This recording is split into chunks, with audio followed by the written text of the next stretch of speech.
Hey guys, it's Ty and welcome back to my channel. So today I'm doing another book haul, and this will most likely be the last book haul I film for 2024. I cannot believe we are nearing the end of the year, but here we are. So I honestly have not been buying a lot of books since the last time I did a book haul, which I think maybe was at the end of the summer. During that time, I also had put my Book of the Month subscription on pause for a little bit, and I've recently started ordering books from them again, and even with Book of the Month, I haven't been really picking a lot. So this is gonna be one of my smaller hauls. I think I have about 20 or so books, but we will go ahead and get started. So starting with my Book of the Month subscriptions, like I said, I haven't really been picking a lot from them, not because they don't have a lot of picks, because there are quite a few books on there that I want to read. It's just that I have so many unread Book of the Month picks, and I'm just trying to get caught up on those. So I'm just trying really hard to limit myself to one pick per month, but we will see how long that lasts. But for my October Book of the Month pick, I chose The Boyfriend by Frida McFadden, an adult thriller. I have heard mixed things about this, but I really am interested in getting into this author's works. I've only read The Housemaid, so I'm trying to like catch up, but it's kind of hard to do that with her because she has like several new releases, I feel like, throughout the year.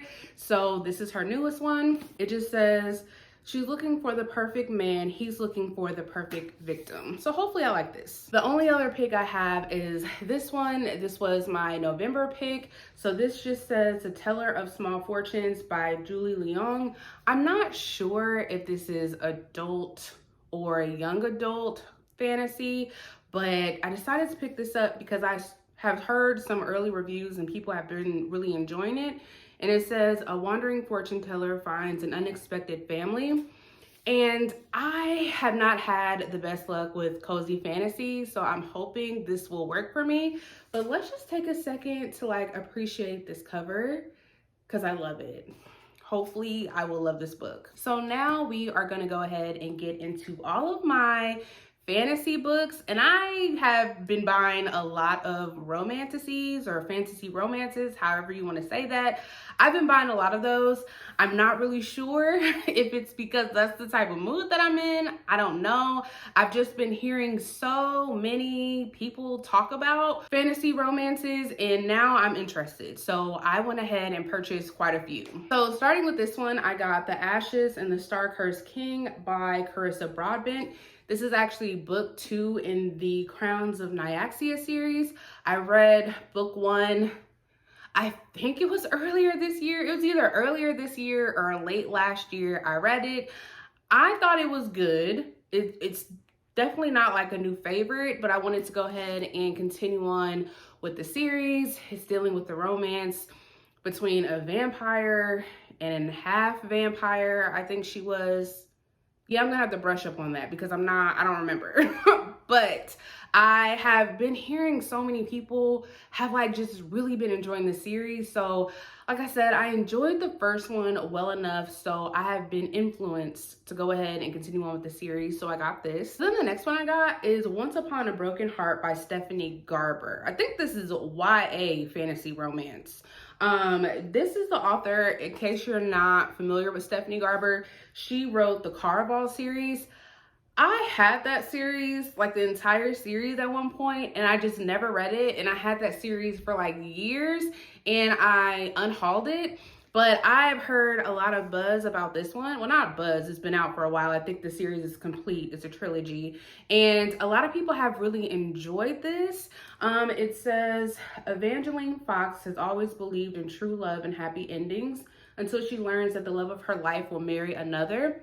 Sounds a little messy to me, so I wanted to go ahead and pick this up. Then I have a self-published book that I got during like this book event back in September here in Charlotte. And so this is Dark Obsessions by Delphine McClelland. So this is actually set in Charlotte, and we follow this woman who lives in like the supernatural world, and there are vampires. I'm not sure what the rise in vampires is, but there are vampires and a romance starts between them. So I'm really looking forward to this, especially since it's set here in Charlotte. Then I got The 13th Child by Aaron E. Craig.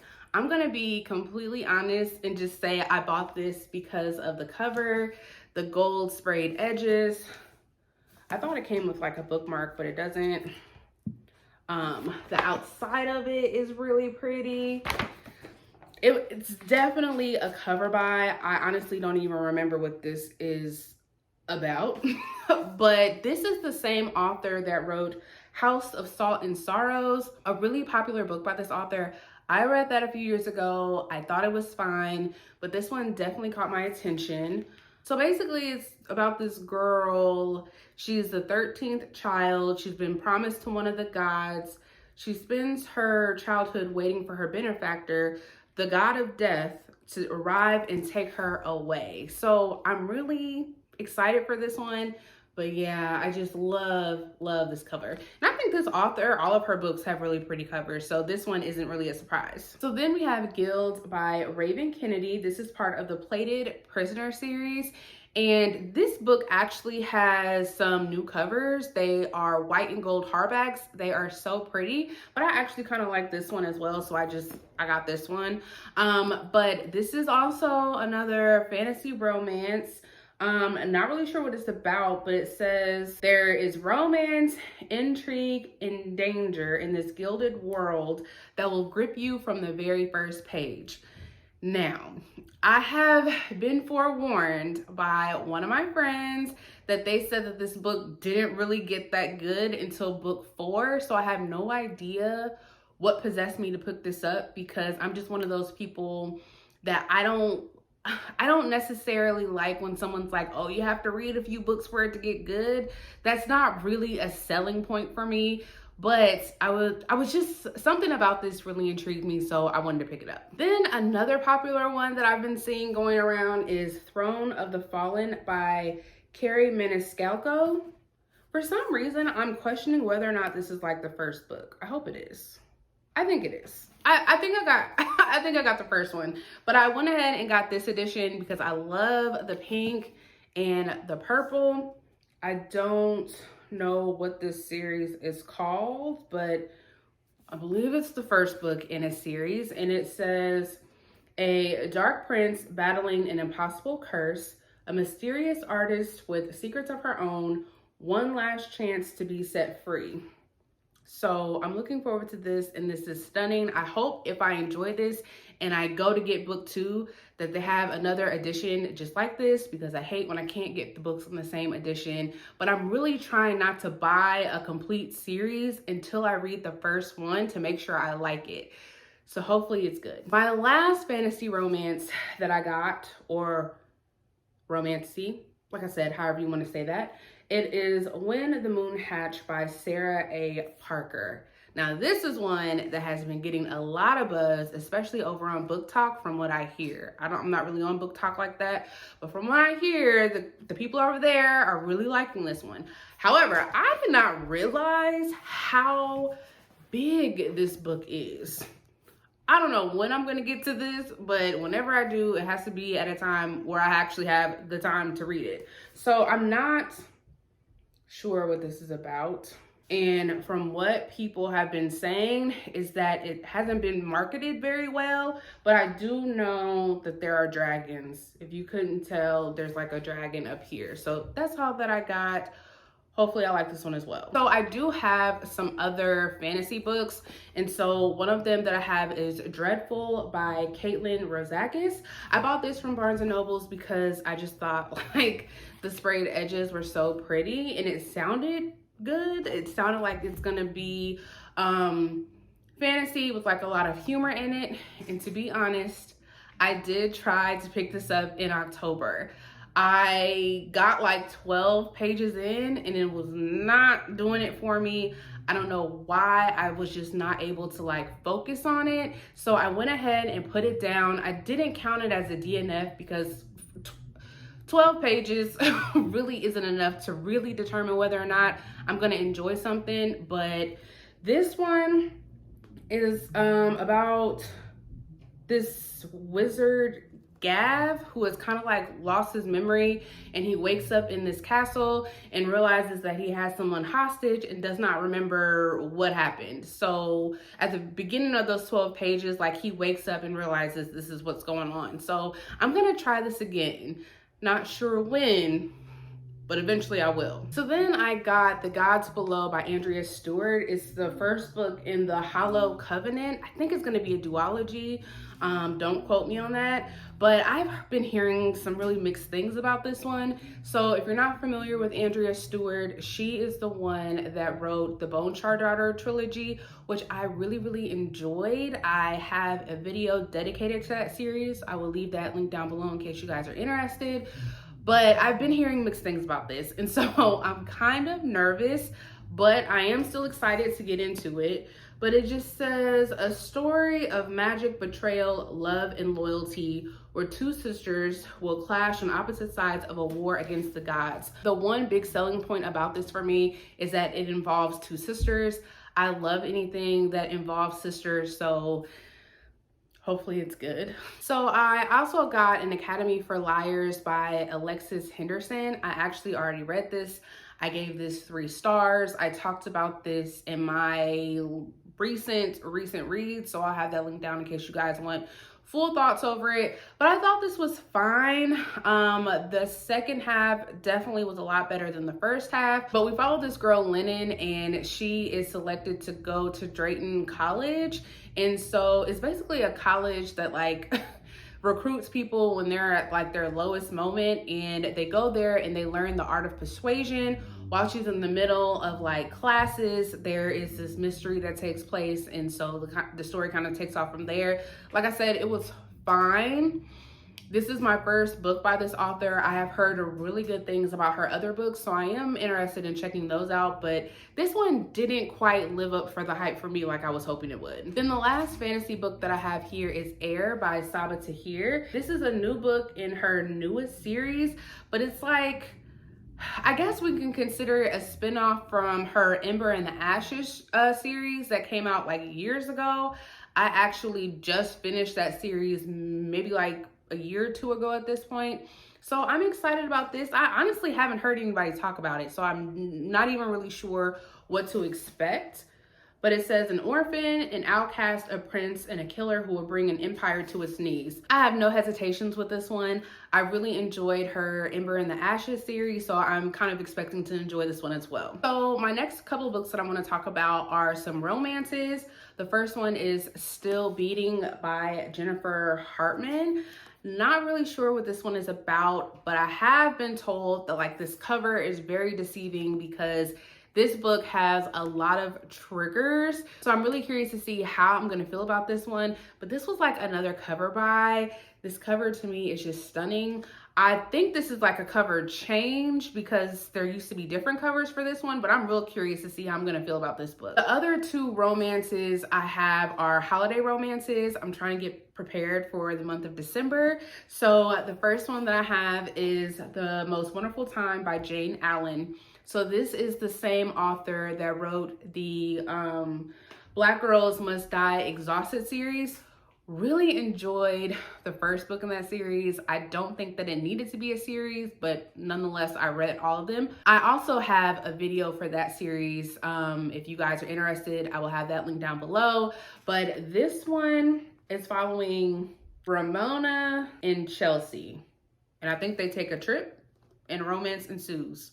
We'll see. And then the last one, my last romance that I recently got is Christmas in Spite of You by Casey Mills. I don't know, I kind of really like this cover, but this says, a neat freak Scrooge and a Christmas loving ball of chaos must coexist for a week, and the friction and separation that ensue make the most magical time of the year highly remarkable. Hoping that I will enjoy this. I haven't heard or I haven't read anything else from this author. I'm not sure if they have anything else, but I'm looking forward to this. And the last few books that I have here are mystery thrillers. I think one of them is just like a fiction, but that's what I have here next. So first up, we have CJ Tudor's The Drift. I think this came out last year or at the beginning of this year. it's been out for a little bit. And so I'm actually kind of hesitant to go into this one because people have either really loved this or they have not. So it sounded good to me when people were talking about it, but it says 3 ordinary people risk everything for a chance at redemption. In this novel with catastrophe and survival at the end of the world, I think there was like a virus or something that affects the different groups of people in this story. I'm not sure. But like I said, it sounded good to me when other people were describing it, even if they didn't like it. So I wanted to give it a try. Then I have Murder in the Family by Kara Hunter. So I'm really interested in this one because it's told in nothing but like mixed media, interviews, emails, articles. Like, it just tells a story that way, and I love anything that does that. I think it's so interesting to be able to get stories told that way. But this one says no one saw the killer, but they all saw the body. And so through these articles and whatnot, you are trying to discover who killed this particular person, and I'm really looking forward to this one. So next I got Cutting Teeth by Chandler Baker. So I have read another book by this author, The Husbands, and I read that book like years ago when I first started my channel, and I thought it was fine. But now that I read a little differently, it's like one of those books that I think I want to go back and reread because I just wonder how I would feel about it now. But nonetheless, I got this one, and it involves these kids that go to like a daycare, I think, and one of the teachers at the daycare ends up dead, but you find out that like the kids are like little baby vampires. So I'm interested in this one. Next up, I got William by Mason Coley. This is one that I've been seeing going around a lot over on Instagram. And so that is what influenced me to pick this up. But this one deals with AI. So it says it's a psychological horror meets cyber noir in this one sitting read, a haunted house story in which the haunting is by AI. I think AI is really frightening. The idea of it kind of scares me a little bit, so I'm looking forward to this one. And the last book that I have here that I recently got is The Last One at the Wedding by Jason Rekulak. I love this book. I recently read it. It is also included in my last recent reads. I gave this 5 stars. I've heard some mixed things about it.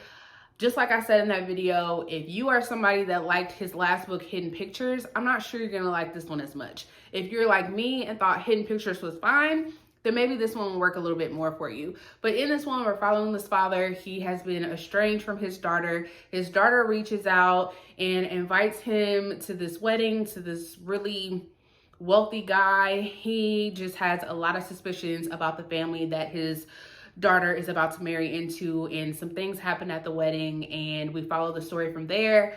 Really enjoyed this. Really loved the character of Frank, and this is one of those books that I feel like you will get a better experience if you listen to it on audio, because you can really feel what Frank is going through while he is at this wedding. But I absolutely ate this up. Loved it. It could have also been I just read it at a really good time, but yeah, definitely gave this one 5 stars and would highly recommend. So those are all of the books that I have recently purchased. Again, I'm not sure I will be doing another book haul before the end of the year unless for some reason I have just acquired a lot of books, and I don't think that is going to happen. But for any of the books that I have already read, I will have those videos linked down below in case you guys want my thoughts. But that is all that I have for you guys, and I will see you guys next time. Bye.